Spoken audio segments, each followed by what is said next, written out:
ഇന്ന് കേശുട്ടൻ്റെ 4 പച്ചുള്ള പിറന്നാളാണ്.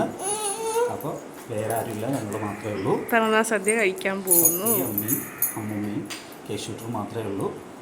കേശുട്ടൻ പിറന്നാൾ സദ്യ കഴിക്കാൻ പോകുന്നു. എങ്ങനെ കഴിക്കുമെന്നൊക്കെ നമുക്ക് കഴിച്ച് കഴിഞ്ഞിട്ട് പറയാം.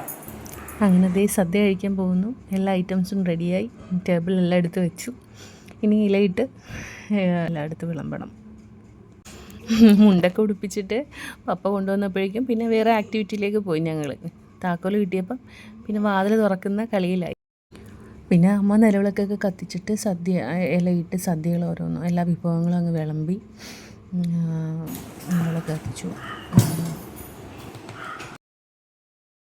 കേശുക്കുട്ടൻ്റെ നാള് വെച്ചിട്ടുള്ള പിറന്നാളാണ് കേട്ടോ. അതുകൊണ്ട് ഞങ്ങൾ മാത്രമേ ഉള്ളൂ. അപ്പം ഒരു സദ്യ കൊടുക്കാമല്ലോ. അപ്പം ആദ്യമായിട്ട് സദ്യ കഴിക്കാൻ പോവുക കേശുക്കുട്ടൻ. അപ്പം ഞങ്ങളൊന്ന് സദ്യ കഴിക്കട്ടെ കേട്ടോ.